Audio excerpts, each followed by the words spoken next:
आनंद एक कॉलेज में छात्र था। उसने एक डीलर के शोरूम में एक सुंदर स्पोर्ट्स कार देखी थी और वो लंबे समय से अपने लिए एक ऐसी ही कार चाहता था। आनंद जानता था कि उसके माता पिता इसे खरीदने के लिए सक्षम हैं, इसलिए उसने उन्हें बताया कि उसे ये कार अपने ग्रेजुएशन कंप्लीट होने पर गिफ्ट के रूप में दे। देखते ही देखते वो दिन भी आ गया और पिता ने उसको अपने निजी कार्यालय में बुलाया। उन्होंने उससे कहा कि मुझे तुम्हारे जैसे अच्छे बेटे पर बहुत गर्व है।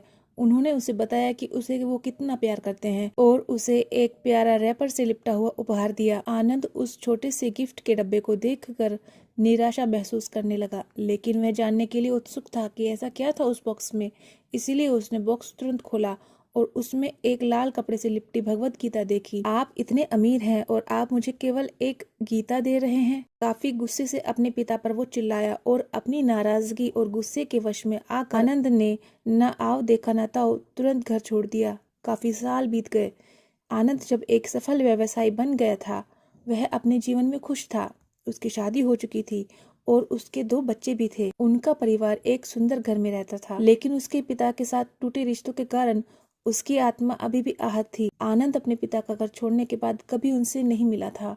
आनंद को उस दिन के बाद अपने पिता को न मिलने का पछतावा हमेशा रहने वाला था, क्योंकि एक दिन उसे एक पत्र मिला जिसमें उसके पिता के निधन की खबर थी और साथ ही ये भी बताया गया था कि उन्होंने अपनी जीवन भर की पूंजी वसीयतनामा के अनुसार अब आनंद के नाम पर कर गए थे।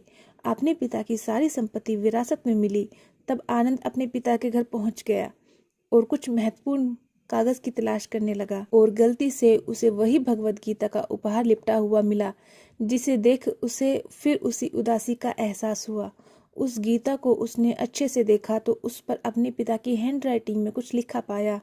उस पर लिखा था कि खुद को बेचकर भी हर सपना पूरा करूंगा तेरा, बस तू सपने जरा बड़े देखना, ये बोल रहा बाप नहीं, जिंदगी का सबसे पहला दोस्त तेरा। ये कविता पढ़ी ही थी कि अचानक उस किताब से एक चाबी गिरी, जिसके ऊपर लगे टैग पर उसके ग्रेजुएट होने की तारीख के साथ कॉन्ग्रेचुलेशंस और आई लव यू लिखा हुआ था। आनंद के सर के ऊपर से उसके पिता का साया तो पहले ही उठ चुका था और आज उसकी जिंदगी की सबसे बड़ी गलती के बारे में जानकर उसके पैरों के नीचे से जमीन भी खिसक गई।